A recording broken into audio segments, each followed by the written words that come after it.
Bonjour, chers frères, chères sœurs de l'Assemblée. 3 passages de la Bible que je vais lire.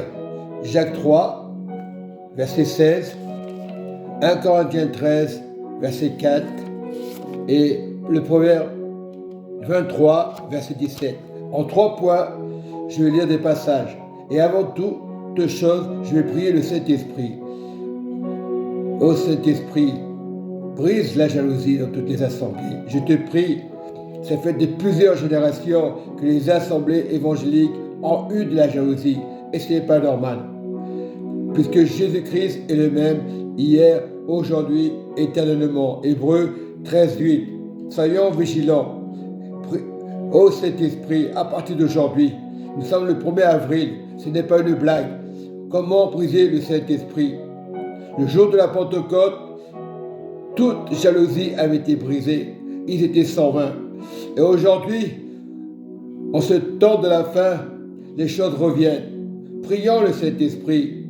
Nous manquons du Saint-Esprit de génération en génération. Et nous savons que le Saint-Esprit, c'est le seul qui peut libérer les jalousies. Demandons à Dieu, le Dieu de sagesse. Bien souvent, nous manquons de sagesse. Nous condamnons les autres. Viens, Saint-Esprit. Je te prie, comme le jour de la Pentecôte, ouvre nos oreilles, nos yeux, nos consciences, nos cœurs avec le Saint-Esprit. Combien de fois nous voulons des places? Combien de fois nous sommes jaloux parce que nous regardons peut-être autour de nous les autres? Combien de fois l'esprit de parano est rentré dans les églises et que le diable fait croire n'importe quoi? On veut tous des âmes sœurs. Moi, le but, c'est pas d'avoir une âme sœur, c'est chercher le royaume de Dieu, sa justice. Combien de chrétiens ils te regardent bizarrement, comme un chien de faïence, comme si tu allais voler leur épouse. Combien de fois j'ai remarqué ces choses-là?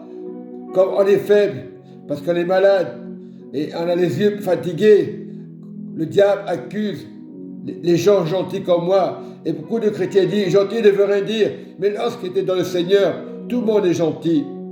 Mais il ne regarde pas les caractères, le Seigneur. Il veut qu'on change de caractère selon le Saint-Esprit. Dans Jacques 3, au verset 16, je dis bien au verset 16, la parole déclare, mes frères et sœurs, écoutez cette parole qui va vous aider. Oui, c'est très important de mettre ça en pratique. Et bien souvent, on ne met pas les passages en pratique, on condamne. Et Dieu nous montre vraiment.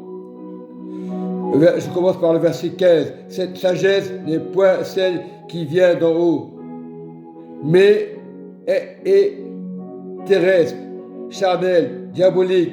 Et le verset 16 nous déclare, car là où il y a un zèle amer, un esprit de dispute, il y a du désordre et toutes sortes de mauvaises actions.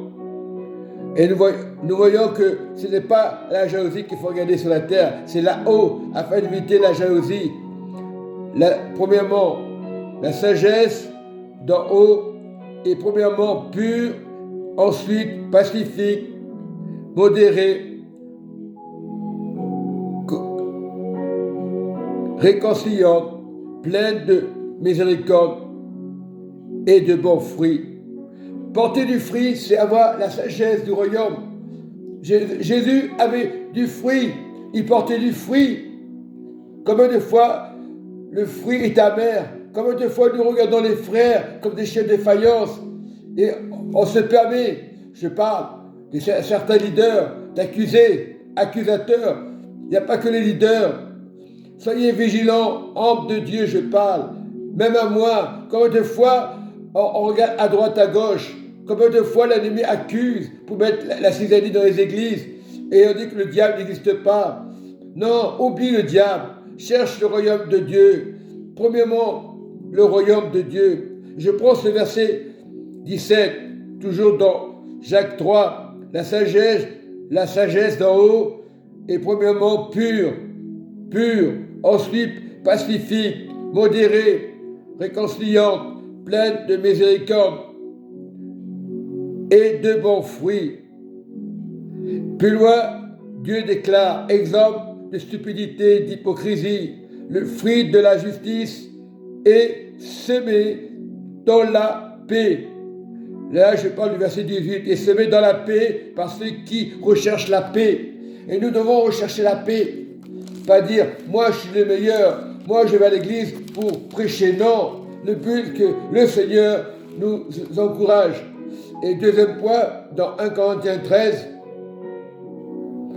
au verset 4, la parole déclare, l'amour est patient. Et sur la terre, nous manquons de patience. L'amour est patient et plein de bonté. L'amour n'est point envieux. L'amour ne se vante point. Il ne se s'enfle point d'orgueil. Verset 5, la parole est claire, il ne fait point rien de mal, l'honnête. Il cherche point sans intérêt. Et bien souvent nous cherchons des intérêts. Lorsqu'un frère, il vient peut-être pour la première fois, peut-être c'est un homme de Dieu, on le condamne parce qu'il ne fait pas partie du groupe, c'est honteux. Le frère te regarde comme bizarrement en disant, pour qui se prend celui-là? Lui qui est là, il est humble de cœur, si vous savez, le frère Richard. Et beaucoup jugent, parce que je regarde peut-être les personnes, le diable condamne, il met la jalousie. Nous devons être des frères. Il y a combien de frères? Je remarque, je ne condamne pas les églises, je ne mets pas un point dans une église, non toutes les églises. Il y en a qui sont peut-être 3 ans, 4 ans, 5 ans, 10 ans, 20 ans. Ils se prennent pour des coqs. Ce sont des hommes qui peuvent tomber à tout moment. Prions afin d'éviter la jalousie. Et c'est important. Parce que nous manquons de sagesse. Depuis des générations, l'église pentecôtiste marchait bien. Il y a eu un moment de désordre, un moment de jalousie. Lorsqu'on fait n'importe quoi, lorsqu'on sort de l'église, l'église, c'est là pour donner l'instruction du Saint-Esprit, quand le jour de la Pentecôte. Il faut des pasteurs, je suis OK. Le mot est devenu un modèle aujourd'hui. On parle de leader. C'est la mode, leader. Non, le mot dans la Bible, il ne s'est pas marqué leader dans la Bible. Il faut dire pasteur, ancien. Le mot, on ne rajoute rien. Le Seigneur dit rien ne rajouter. On parle de leader. Ce n'est pas marqué dans la Bible. On parle de pasteur, d'ancien et de fidèle. Point barre. Voilà. Donc, je vous dis, aujourd'hui, il y a beaucoup de leaders. Mais on n'est pas des leaders. On est des pasteurs, on est des anciens, mettons les choses à sa place. Dieu est un Dieu d'ordre. Arrêtons de faire des jugements. Parce qu'aujourd'hui, on parle de leader et on enseigne. Non, oublions le mot leader, pasteur, ancien et fidèle. C'est écoute la parole, c'est qu'il la mette en pratique. Voilà ce que Dieu veut aujourd'hui. Et dans Proverbe 23, verset 17, la parole déclare, je vais terminer là, je ne vais pas rester trop longtemps, que ton cœur n'envie point les pécheurs, mais qui ait toujours la crainte de l'Éternel. Et la crainte de l'Éternel, et tu auras la sagesse. Que je te prie, papa, je termine, donne-nous la crainte, papa, je termine par le verset 23, que ton cœur n'envie point les pécheurs, mais qui ait toujours la crainte de l'Éternel. La crainte de l'Éternel est pour toi et pour ta famille. Parce que la parole, il faut l'enseigner selon l'ordre de Dieu. Ô Saint-Esprit, montre la sagesse. Ceux qui manquent de sagesse, ceux qui ne comprennent pas le sens du Saint-Esprit. Combien des hommes de Dieu vont à l'église pour la première fois, ils sont partis. Peut-être qu'ils ont été découragés. Peut-être qu'ils ont eu de la jalousie. Mais toi, Seigneur, tu es un Dieu de justice et de paix. Aujourd'hui, l'Église, par l'amour, par la croix de Jésus, le sang qui a coulé, brise toute maladie, papa, toute maladie de jalousie, papa, que parfois les chrétiens est bloqué. Ils tombent malades. Comme de fois, ils tombent malades. Je veux une âme sœur. Je vais dans l'église. Je lui tiens la main. Je veux une âme sœur. Arrête de me regarder. On est tous tristes. On vient pour la chair. On ne vient pas pour le Seigneur. Mais ce n'est pas interdit d'avoir une âme sœur. Il n'est pas bon que l'homme soit seul. Mais quand deux fois dans l'église, ouais, on va aux discothèques, on cherche des femmes, on va à l'église. L'église n'est pas une discothèque. Quand Dieu te donne une femme, ne cours pas tout de suite parce que la femme est belle. C'est le piège du diable, ça. Combien de chrétiens se font avoir et après ils sont déçus. Moi, à l'époque, j'étais comme ça. Dès que j'aurais une belle femme, ça y est, les yeux brillaient. Mais parce que je n'étais pas dans l'ordre de Dieu, je vous dis la vérité. J'étais dans le désordre. Mais le Seigneur m'a changé. Il n'y a pas d'âge. Et aujourd'hui, j'ai 63 ans, bientôt 64 ans. Au mois de mai, 28 mai, peu importe, c'est l'exemple que je vous donne. Mon cœur est lié avec Jésus. Pas un cœur de jalousie. Mais aujourd'hui, les jeunes d'aujourd'hui, ils cherchent les femmes. Mais le pasteur dit, ah, c'est ta femme. Alors le frère, il va courir vers elle. C'est pas pour lui. Quel désordre.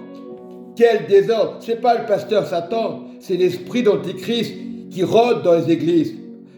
Cherchant la parole de Dieu. Ne cherchant pas à écraser les autres. Et je prie le nom de Jésus aujourd'hui, ce matin-là. Ceux qui écouteront cette parole, ceux qui ne seront pas d'accord, eh bien, ils verront les problèmes. Ils verront les difficultés. Moi, je me mets d'accord avec la parole de Dieu. Ceux qui diront, pour qui se prend, je vous dis, si vous parlez mal d'un frère, d'une sœur, vous verrez, vous serez attristés. Le Saint-Esprit va vous attrister. Si vous encouragez, là, je demande au Seigneur de briser toute jalousie, quelle que soit la jalousie. Même moi, je fais pareil. Je brise toutes sortes de jalousie. Veillons avec le Seigneur et soyez bénis au nom puissant de Jésus-Christ de Nazareth. Amen et Amen.